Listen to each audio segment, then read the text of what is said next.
We have not only come out of the century with more genocides, so far as we know, than in all of human history, but in which crimes against humanity became commonplace. You could hardly turn your head around when there wasn't another one. The First War, the Second War, Vietnam, Stalin, Mao, a dime a dozen. It was the easiest thing in the world. So while, and the world's reacted in two ways. One, with a rhetoric of never again, that no politician can resist being pompous about on any public occasion, and the reality is that it's again and again and again, and the same politicians do nothing whatsoever about it. We are beginning the 21st century in great style. If the rate we're going, I think we can beat and match the 20th century for sheer violence and sheer ferociousness. And we've added to never again the new rhetoric of R2P, of responsibility to protect. So now it's going to be under the umbrella of responsibility to protect and never again, on which politicians do nothing to stop what's happening in the Democratic Republic of Congo, or northern Uganda, or Chechnya, or Sri Lanka, or Darfur, or dare I say it, Iraq, P5, the permanent 5 members of the Security Council. The Chinese only care about oil in Sudan. The Russians only care about selling aircraft to Sudan. The French only care that Sudan is English-speaking and it can rot in hell for all they care. And the United States and Britain mainly care about working with the counterterrorism units of the Sudanese government, which they do. It's been reported time and time again. And then they go to the United Nations and wink, wink, nudge, nudge. They pass namby-pamby resolutions which says, please, please, government of Sudan, if you don't mind, would you call off the dogs? And the government of Sudan laughs all the way to the next massacre.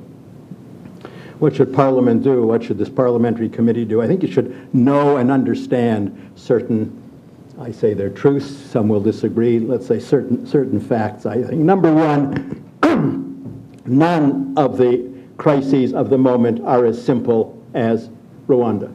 That's the truth, and anyone who pretends otherwise is just whistling in the dark. Rwanda was, as Irwin said, the most easily preventable conflict imaginable. Romeo Dallaire was right. A few more troops could have stopped the whole thing. In fact, a phone call from the Pope or a phone call from President Mitterrand could have stopped the whole thing before it started.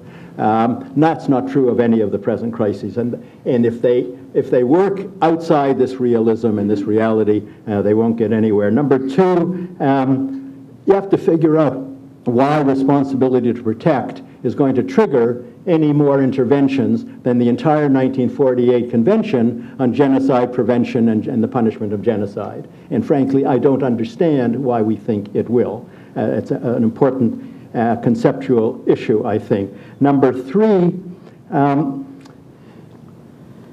this parliamentary committee has to tell, or this all-party committee has to tell the government that large number of Canadians care deeply about Darfur, care deeply about northern Uganda, and it seems to me remarkably perverse of this government that the one foreign policy issue that it got into was one that not a single Canadian NGO, not a single civil society member in all of Canada ever asked our government to get into, which is Afghanistan, but those that thousands and tens of thousands of Canadians care about has been ignored completely.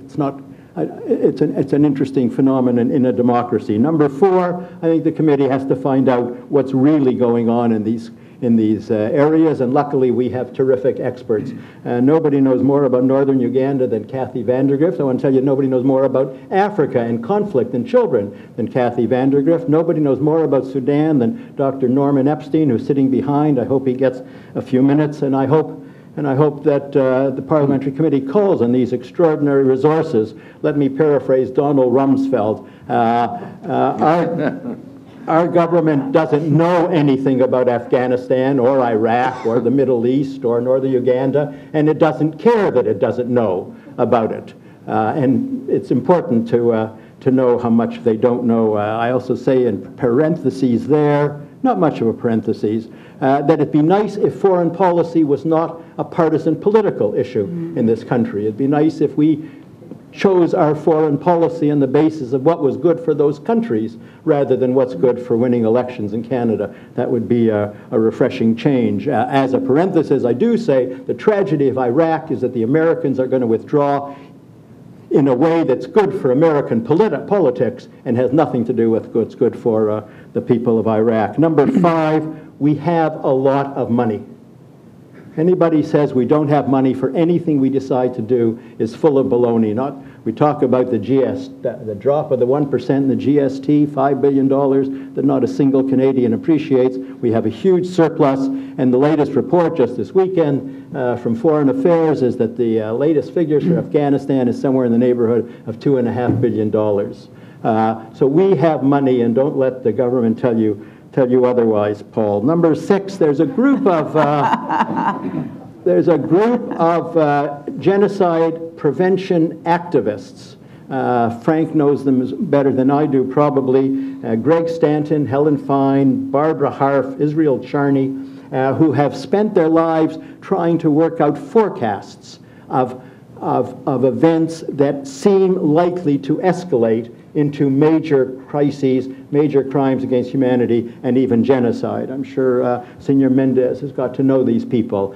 You should get to know them. They have a lot to say. And number 7, don't get worked up about the difference between genocide and massacres that are almost genocidal. It doesn't matter what we call what's happening in Darfur. It demands intervention, whatever the language. And we have wasted enormous amount of energy and fighting, even among those who are all on the same side, on this dumb debate. Number 8, and finally, the reason we should be involved in this, and the reason we should be involved in almost all the international issues on our plate at the moment, I include the entire question of development in Africa, which is so much in our minds today, is not because we are philanthropists, and not because we are missionaries, and not because we are compassionate, not because we're great charitable people carrying the white man's burden. It's because in every single case, to some extent or another, Western interests were responsible for that crisis. It's true in spades in Rwanda. If it hadn't been for Christian missionaries, if it hadn't been for the Belgian colonial government, if it hadn't been for the French government, it's absolutely possible there would never have been a genocide.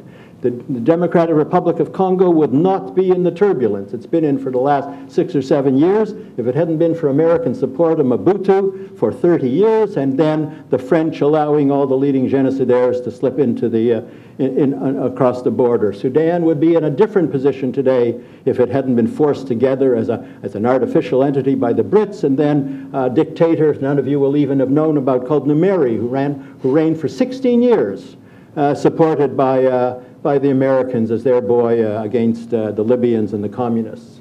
So it is my plea, it is my hope that in all cases we're there because they deserve justice, not because they need charity. And I hope your generation has more success than our generation. Thank you.